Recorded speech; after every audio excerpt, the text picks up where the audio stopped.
Afternoon guys, Dave Canterbury at the Pathfinder School. What I wanted to do today real quick was I want to talk to you about a trap line emergency kit.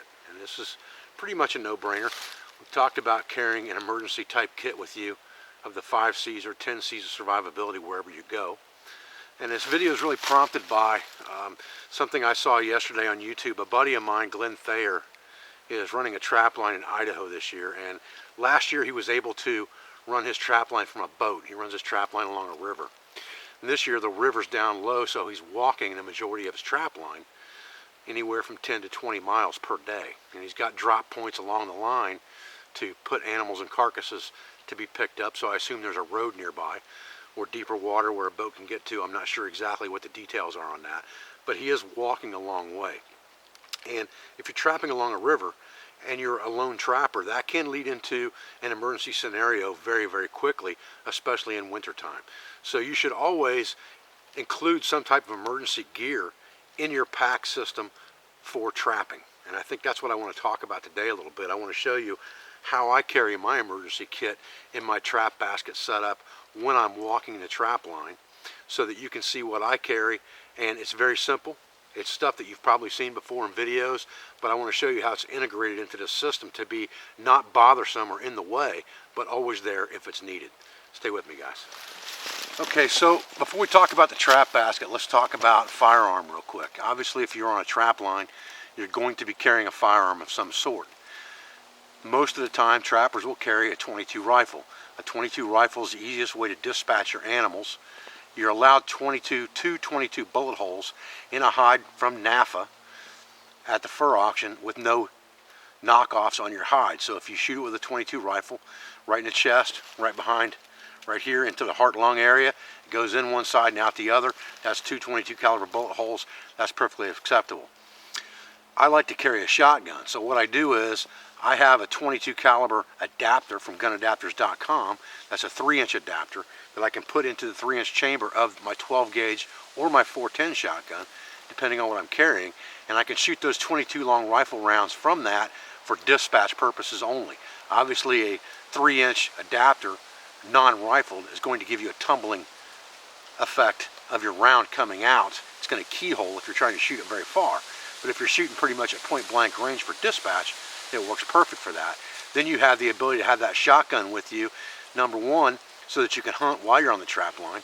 Number two, in case of an emergency, you don't get stuck with something like a small caliber rifle in an emergency situation, especially if you live somewhere where there's larger predators or larger animals like bear.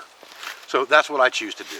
And then I have rounds in my pocket most of the time, as well as my adapter, and then I have rounds in the kit for an emergency as well. So this is my trap basket set up, and it is set up on the bullpack frame, and we talked about this in lots of other videos. I'll put a video link to bullpack on this video in the end when we're done, so you guys can see it now that I have that ability because of Google+. So let's walk through this real quick. I've taken all the components out of the pack basket, like traps that would be in there and reset equipment, so that I can only show you the emergency equipment and how much it doesn't interfere with your trapping stuff.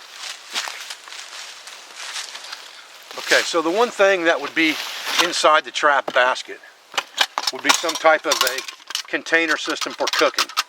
And this could be any type of pot. This happens to be just a Swedish cook system.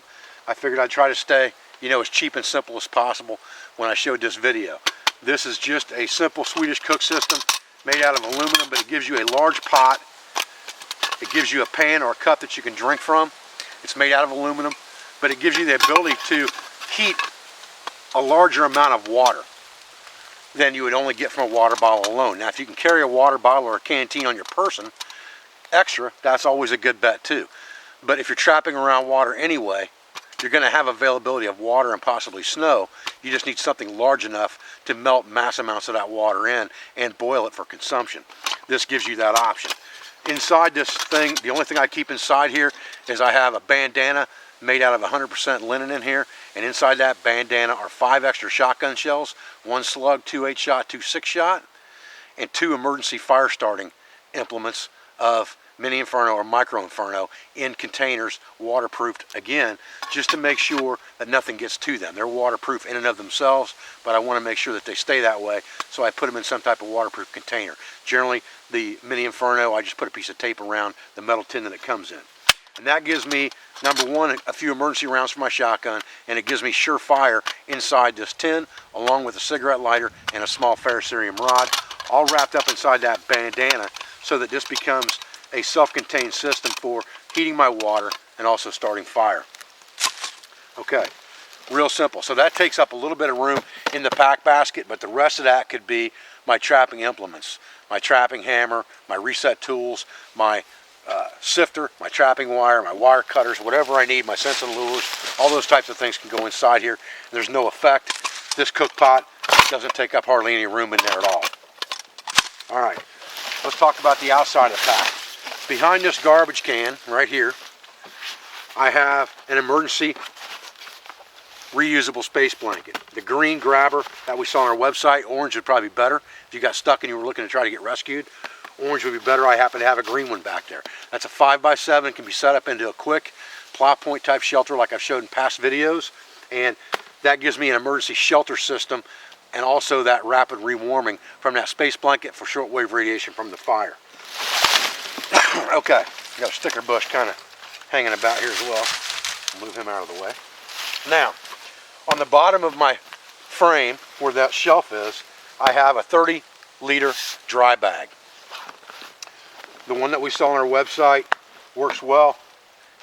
C-lines work well. Any kind of a heavy-duty ABS bag will work. Behind that, I have one 55-gallon drum liner. That becomes my emergency rain gear, or an emergency mattress or something like that if I need it, but I mainly keep it there for emergency rain gear. Inside this pouch, very simple, few things inside here. The main thing inside this waterproof bag is the black Arctic bag and the Gore-Tex bivy for the MMSS sleep system, U.S. military issue, military modular sleep system. That's what's inside here, the black bag and the Gore-Tex bag. On top of that, I have another bandana that has 2 beeswax candles, 4 or 5 pieces of grease wood, and an extra ferro rod, a roll of bank line, a candle lantern, and a browse bag or pillowcase to put tinder in, or to make myself a pillow with extra clothing. So those are the things that I carry inside here all the time. And that becomes my emergency kit if something were to happen where I were to fall into cold water or twist an ankle or something where I couldn't get out when I thought I was going to get out and I had to wait for someone to come and get me. Obviously, if Glenn's out on the line, he doesn't come back on time or semi-close to on time, his wife's going to wonder where he's at and they're going to start looking for him. But in the meantime, he has to be prepared to control his body's core temperature. And to do that, he needs to be able to effectively make a microclimate. He needs to be able to hydrate himself. He can do all of those things with this small amount of kit. This whole thing with the frame probably weighs, I don't know, I'm guessing maybe 10, 11 pounds, maybe 12. That's with no trapping equipment in there. I also have Baco Laplander saw shoved in the side, wrapped around the top of the frame so that I can process firewood. Obviously, I have my knife on my belt. I have my belt pouch, which has a fire kit in it as well. But this would be what I would carry on the trap line itself. Shove that container in the bottom. I've got my shotgun, and this right here is enough to sustain me for 1 to 3 days, no problem. So I've got plenty of room for all my trapping accoutrements in here, and I still have the emergency stuff that I need on a trap line to control my body's core temperature and keep myself alive while I'm waiting for someone to come and find me or until I can get out the next day. Emergencies can happen just like that. If you've got the proper kit, you can take care of yourself. So it's very important to understand that no matter what you're doing in the outdoors, whether it's hunting, trapping, trekking, fishing, doesn't matter what it is, you should always have some type of emergency kit with you in case things go bad. I appreciate you joining me for this video. I thank you for everything you do for me, for my school, for my instructors, my sponsors, my family, affiliates, friends, and my business. I'll be back with another video as soon as I can. Thanks, guys.